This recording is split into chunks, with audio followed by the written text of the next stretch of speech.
Hey guys, so earlier today I had made a video talking about Robbie's childhood and just kind of what I know to be the truth of Robbie's childhood. And I watched it back, and for me, I just don't feel like it was authentic enough to share. So this time I'm going to approach it a little bit differently, and I'm just going to be me. Because when I'm me, I feel like I do better. So I wanted to be able to address Robbie's childhood and how his childhood may have affected him. But the truth is that I may never know how Robbie's childhood affected him. I may never know the truth about what happened.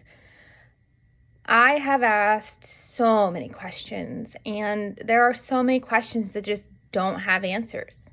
I wanted to be able to give you guys an answer on maybe if this had been different or maybe if that had been different, but the truth is I may never know the truth.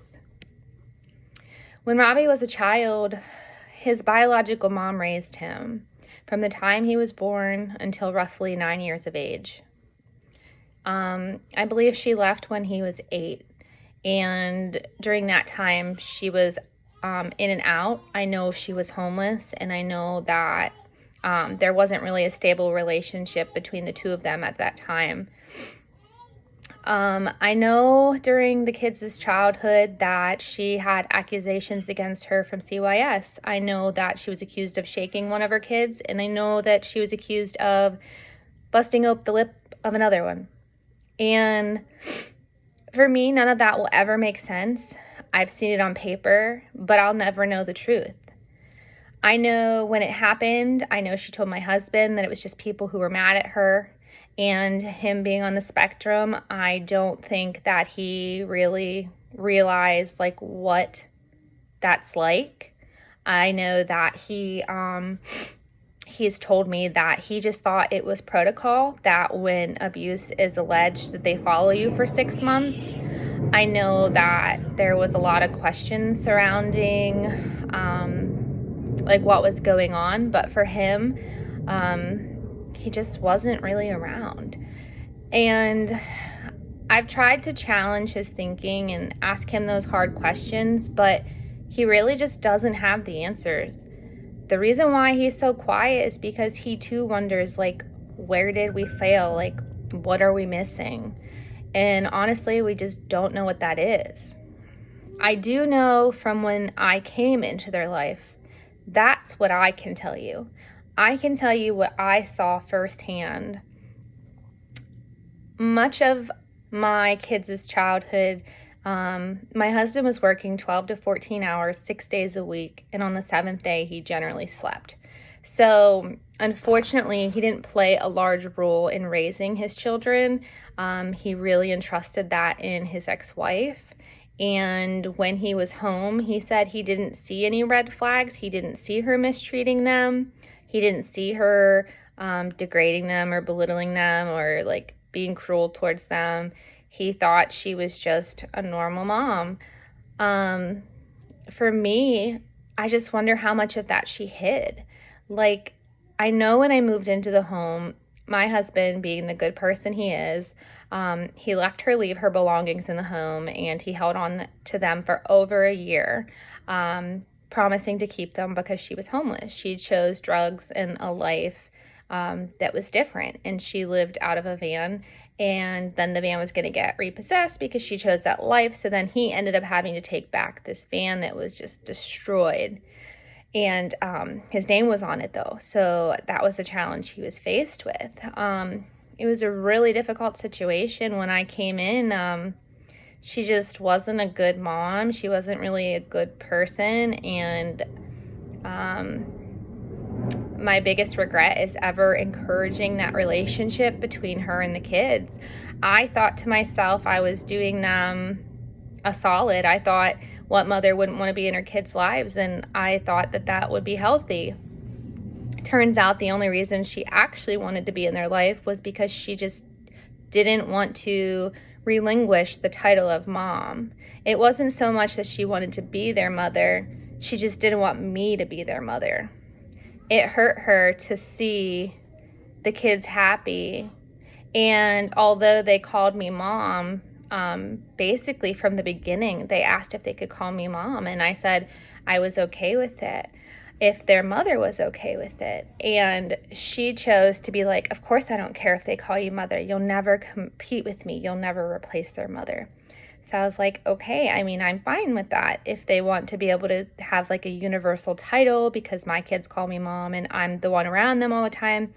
My husband had full custody of them. And so I was around them more than not. And I did not know at the time that I would be taking on such a large role and becoming their mom. But the day I married my husband, I made that commitment and I've never looked back.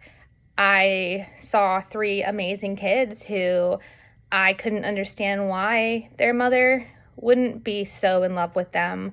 I saw 3 awesome kids that I was lucky to come into their life. And I wanted to be all prepared for this conversation with you guys and to be able to give you answers and tell you the whys. But the truth is, I don't know.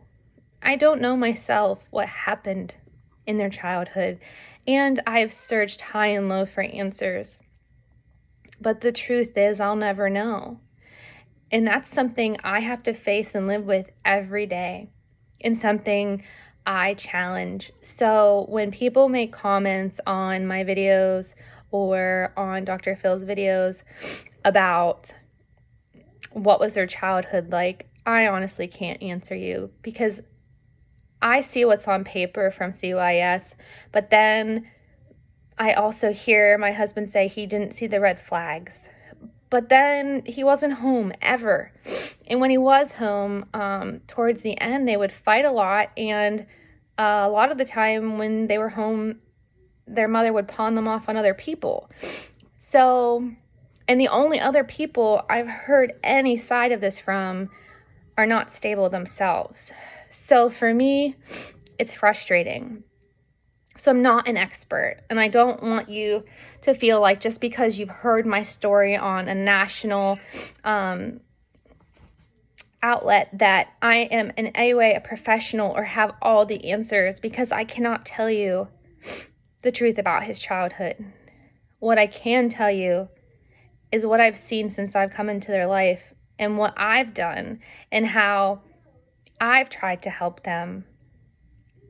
And I'm sorry for that. I wish I had more answers.